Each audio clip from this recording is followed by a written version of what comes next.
We tell young girls stories about love, we give them fairy tales, we show them films where a woman's life is incomplete until a man arrives. The expectation is set early. Love is the destination. A relationship is the prize. But we often forget to tell them about the journey. We do not prepare them for the complexities, the heartaches, and the unspoken burdens that modern relationships can carry. Women are often taught to be accommodating, to be understanding, to be the emotional caretakers of a partnership. They learn to smooth over rough edges and to forgive transgressions, all in the name of keeping the peace and preserving the relationship they were told to value above all else. This conditioning creates a fertile ground for imbalance. This narrative has created a quiet crisis. Many women find themselves navigating relationships that feel less like a partnership and more like a battlefield. They are expected to manage not only their own emotions and ambitions, but also the unpredictable behaviors of their partners. The modern world places immense pressure on women. They are expected to build careers, nurture families, maintain social connections, and cultivate personal growth. When a relationship adds chaos instead of support, it becomes an unbearable weight. It is a drain on the very energy they need to thrive. Chaos in a relationship rarely arrives like a sudden storm. It often begins as a slow, creeping fog.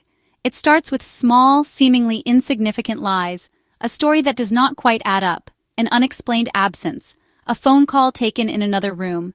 These are the first seeds of doubt. A manipulative partner is often skilled at gaslighting, at making a woman question her own perception of reality. She might be told she is being too sensitive, or that she's imagining things. The lies chip away at her trust, not just in her partner, but in herself. She begins to live in a state of hypervigilance, constantly searching for the truth in a landscape of deception. This is not a partnership, it is an investigation. Then comes the deeper betrayal of infidelity. Cheating is not just a physical act, it is a profound violation of the emotional contract that underpins a committed relationship. It shatters the foundation of safety and exclusivity. For many women, the discovery of unfaithfulness is a moment of deep trauma. It confirms the fears that were dismissed as paranoia. It validates the nagging feeling that something was wrong. The pain is immense, a complex mix of heartbreak, humiliation, and anger. Heartbreak, humiliation, anger. The chaos intensifies. The relationship becomes a cycle of accusations, tearful confessions, and hollow promises to change. The cost of a toxic relationship is not just emotional. It is physical. It is psychological. It is profound. The constant stress of living with lies, betrayal, manipulation takes a measurable toll on a woman's health. According to the World Health Organization, intimate partner violence is a major public health problem. This includes emotional abuse. Women who experience it are more likely to suffer from depression, anxiety, post-traumatic stress disorder. The body keeps the score, sleepless nights, constant anxiety, walking on eggshells. All of this contributes to chronic stress, which can weaken the immune system and cause physical ailments, headaches, heart problems. The psychological impact is devastating. A manipulative partner dismantles a woman's self-esteem. She starts to believe the negative things she is told. She thinks she is unworthy of love. She thinks the abuse is her fault. She thinks she is not strong enough to leave.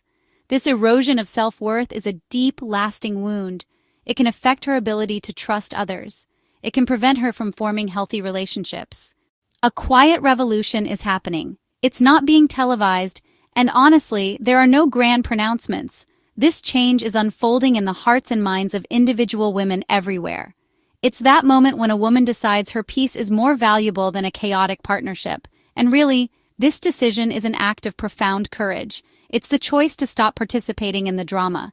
It's the realization that self-love isn't selfish. It's absolutely essential. This revolution starts with a simple but powerful idea. I deserve better. It's a rejection of the old story that a woman must sacrifice her well-being for the sake of a relationship. It's about reclaiming her own life. Often this choice comes from sheer exhaustion. A woman reaches a point where she has nothing left to give. Her emotional bank is empty. The constant stress has worn down her mind and body. But, in this place of depletion, a new clarity emerges. She sees the relationship for what it truly is, a drain, a source of pain, a thief of joy. She understands that the promise of a better future with this partner is just a mirage. The only path to peace is to walk away. And this isn't a sign of failure. It's actually the ultimate sign of strength. It's choosing to save herself. It's an act of radical self-preservation. choosing peace means making a conscious shift in priorities. Instead of focusing on her partner's needs and moods, a woman starts to focus on her own. Consider, for a moment, the story of Maya, a graphic designer in her late 30s. For years, she was in a relationship with a man who seemed charming in public, but was deeply manipulative in private. He would belittle her work. He would control her finances. He would slowly isolate her from her friends. She felt small and lost. The turning point came when her sister gently told her, "I don't recognize you anymore." Those words were like a mirror. Maya realized she had lost herself.